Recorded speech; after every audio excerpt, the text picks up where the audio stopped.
Hello and welcome to We Draw More. My name's Phil and I'm here to invite you on a journey as I go through my thoughts on upgrading the Dance of the Elements precon, featuring Ashling the Limitless as its commander. First up, let's take a look at Ashling. She's a 2/3 elemental sorcerer for 2 generic and red that has the following 2 abilities. Elemental permanent spells you cast from your hand gain Evoke 4 as you cast them. If you cast a spell for its Evoke cost, it's sacrificed when it enters. And whenever you sacrifice a non-token elemental, create a token that's a copy of it. That token gains haste until end of turn.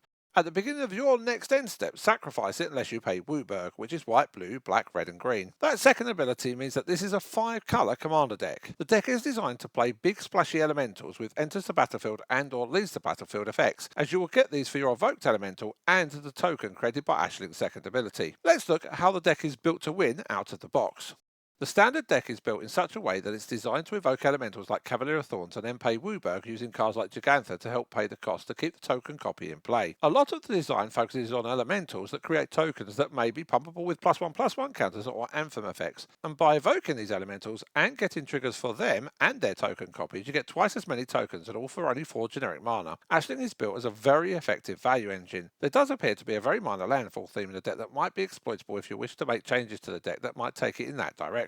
However, I want to focus on getting even more value out of Ashling. The idea is to evoke a creature that has a way to damage our opponents, such as Omnath, Locus of the Royal, that deals damage equal to the number of elementals you control to any target, and then return that card to hand by evoking a creature like Green Warden of Marassa, and then return the original Green Warden of Marassa to your hand using the triggered ability from the token copy created by Ashling's second ability. This should result in Omnath and the Green Warden being back in your hand. Once you can do that, if you can repeat it enough times, you can win the game. And that's where cards like Urza's Incubator and Kozilek's Unsealing come into play. It's important to note that Evoke cost is an alternative casting cost, so Urza's Incubator reduces the cost of Ashling's Evoke ability by 2. Kozilek's Unsealing will create 2 Eldrazi spawn creature tokens when you cast a creature spell with mana value 4, 5 or 6. Note evoking the spell does not change the spell's mana value. Those 2 spawn creature tokens can be sacrificed for colourless mana. This then pays for the reduced evoke cost, meaning we can effectively evoke as many creatures as we wish, as often as we wish, and between these pieces you can loop the plane until your opponents are dead and you win the game. To help the deck win, I've also included cards like Warstorm Surge and Impact Tremors to really punch home that damage from our repeatedly evoked creatures. Now we know the plan for our deck, let's talk about ramp. I need room for a different kind of ramp that I've already touched upon, so Abundant Growth, Fertile Ground and Timeless Lotus have all been cut. Cultivate and Kodama's Reach could have been kept, but I swapped them for cheaper to cast alternatives in this build. Chromatic Lantern I swapped out because it doesn't fit the way I'm aiming to build this deck, i.e. reduce the evoke cost as close to 0 as I can get it. However, if you are playing the deck to pay the Wooburg cost to keep the tokens created by Ashling around, by all means keep it in the deck. Springleaf Parade works in a deck focused on creating tokens. I've replaced most of the token production in the deck, so this is also being removed. Now let's take a look at what I've added. Urza's Incubator is one of the more expensive additions to the deck, however it's a very important piece of the puzzle we are assembling. Farseek and Nature's Law are a little bit more efficient in the early game than Cultivate and Kodama's Reach, but you could keep those instead. They aren't essential swaps. I've also added 3 more pieces in my attempt to evoke my elementals for free. Gathering Stone and Herald's Horn both reduce my elemental casting cost by 1, and that reduces my evoke cost as well. The evoke sacrifice effect goes on the stack, which means you can sacrifice the evoked elemental to Ashnod's Altar while it is still on the stack. You can also sacrifice the token to get 4 colourless mana to evoke another elemental. Ashnod's Altar is expensive to buy, but it does a lot of work in this deck if you can get it into play. Temur Battlecryer is another cost reducer, while both Pitiless Plunderer and Kozilek's Unsealing give us alternative ways to generate mana. In the Plunderer's case, we get treasure tokens when a creature dies, say an evoked elemental for instance, while Kozilek's Unsealing, as already discussed, gives us 2 Eldrazi spawn token creatures that we can sacrifice for colourless mana. That's the deck's ramp updated. Now let's move on to draw. Distant Melody requires you to have a lot of creatures of a given type in play, and that's not where I've gone with this build.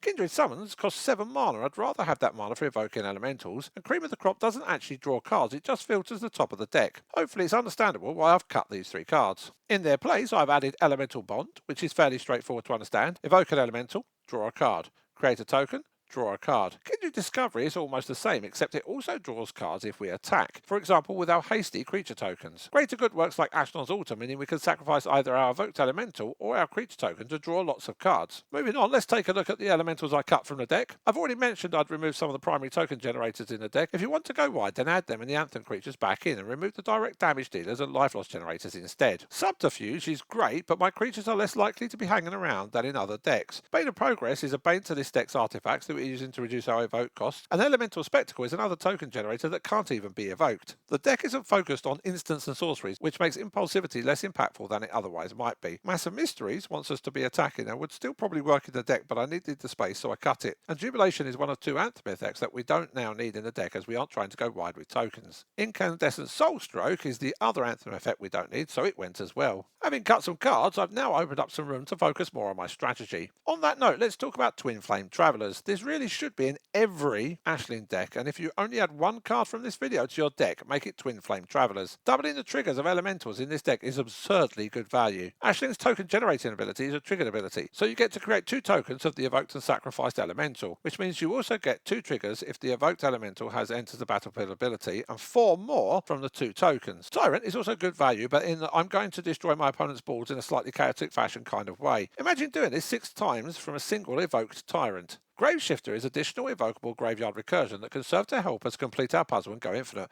a really important card for the deck. A word first about Champion of the Path. It's one of those elementals I would not evoke because it's one of our ways to kill our opponents if we get our loop up and running, so it needs to stay in play. Shroud Stomper, if you can loop it, would also win you the game, but be careful you don't deck yourself before killing your opponents. Rottermouth Viper will destroy your opponent's hands, boards and finally their life totals if you can loop it. All of these serve to advance your way to win the game. I also added a few extra cards. Luminous Broommoth, while it doesn't go infinite, can serve to recur out our elements and protects our commander from being destroyed, which is important because it's a single point of failure in our plan to go infinite. Impact Tremors and Warstorm Surge I've already mentioned and both serve to damage our opponents while we loop our evoked elementals. And then we have Reflections of Lityara, which will create a token copy of our evoked elementals. Note they are still sacrificed, which is similar to doubling the enters the battlefield triggers, which even if we aren't looping will make some of our evoked elementals really change up the game. As I've mentioned already, Ashling is a really important piece of the puzzle in the way this deck is built, so I haven't scrimped on protecting them from our opponents, adding in Swiftfoot Boots, Lightning Grooves and Whisper Silk Cloak to the deck. And before I wrap up, a quick word about land bases. In any of these style videos I'm going to advise that you build the land base according to your playstyle and your budget, but I did make a small change to the lands in the deck. I do not like the thriving lands. Keeping track of counters on lands is an admin task I can do without,